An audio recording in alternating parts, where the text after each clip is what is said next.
Yeah, I think it just speaks that this team is full of professionals, and this locker room has a ton of talent. And we went against a good team, that we lost.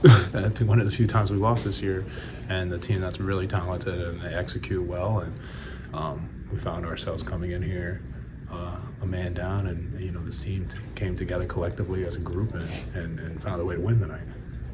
When there is no Jalen, do you approach anything differently in terms of offense? The margin of error is smaller for sure.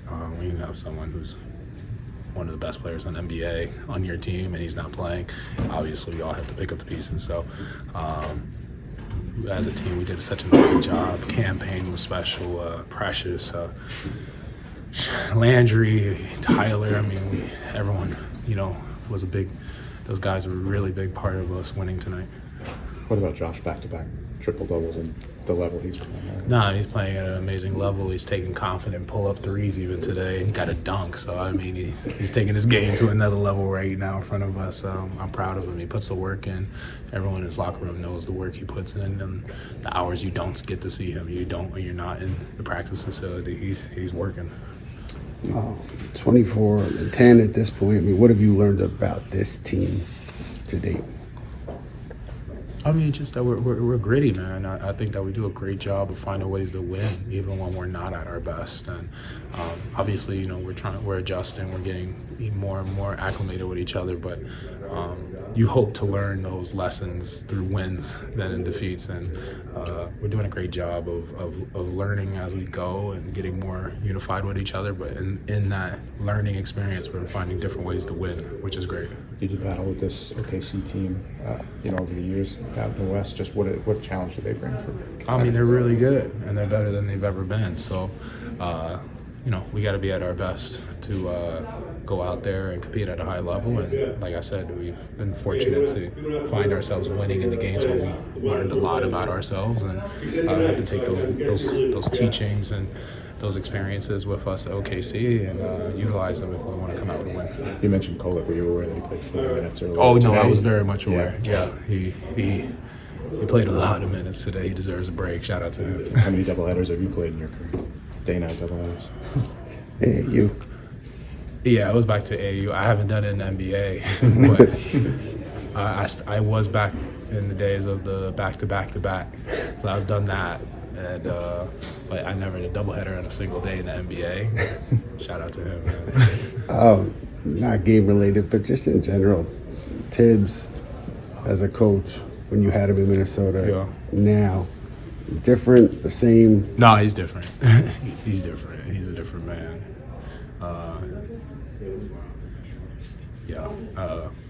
I like this version going into 2025. If there's one thing where you say he's different, like what is the biggest, one of the biggest differences that comes to mind? You've seen him smile.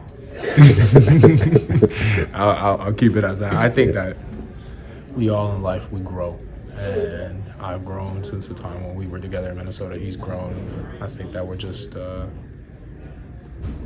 this game of life, or just finding ourselves getting better with time. Yeah, I think I was a little bit more, in terms of scoring-wise, a little more passive, trying to make sure we got guys into position and offense, stuff like that. So days like that where I know it's like, okay, I might not have to really look for scoring-wise, but just make sure these guys are in a flow and a rhythm.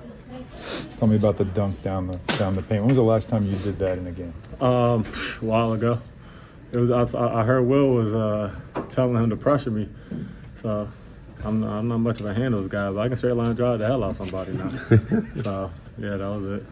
Dribbling into a three transition. Yeah, both of them were for 2-for-1s. So those ones just free shots. So I feel like that gives us an advantage.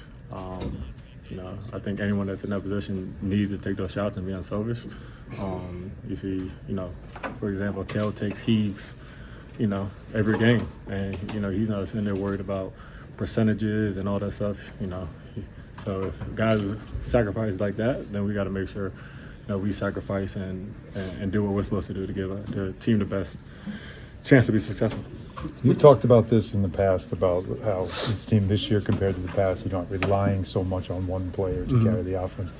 Jalen's not in the lineup tonight, yet you still put up 119 points. What does that say about what you guys are this year? Yeah, I mean, we have great depth. We got guys that can score the ball.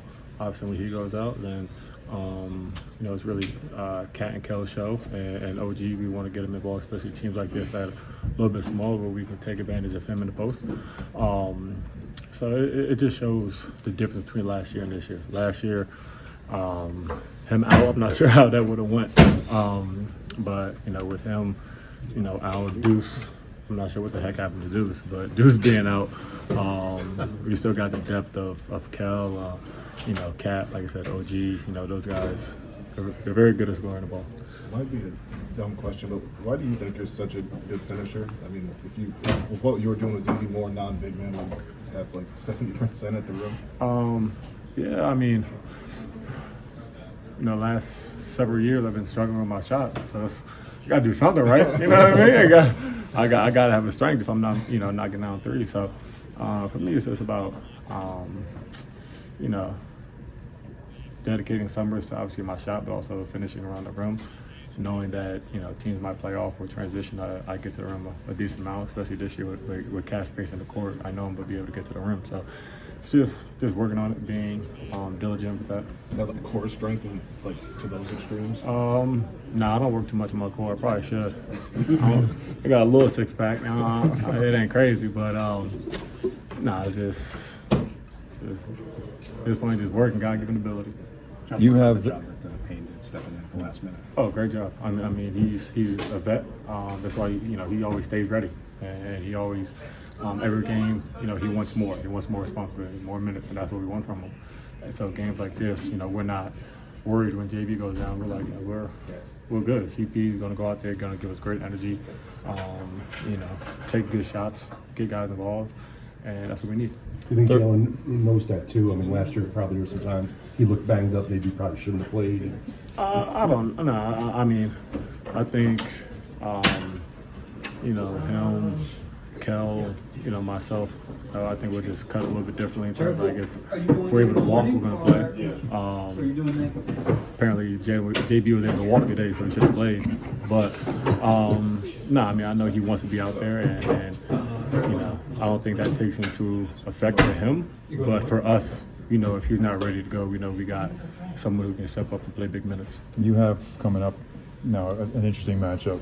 Thunder, red hot team just as much as you guys are. How much are you looking forward to that game? I don't know if it's measuring stick's the right word to use here or phrase to use. Yeah, I mean, this will be a good test. Obviously, we got them, and it's a tough back-to-back with them in Chicago. So we just got to go out there, play our game, you know, be aggressive. The big man got paid this summer, so he should be a little slow on his feet and slow trying to protect the rim. So, you know, we should be able to, you know, go at him.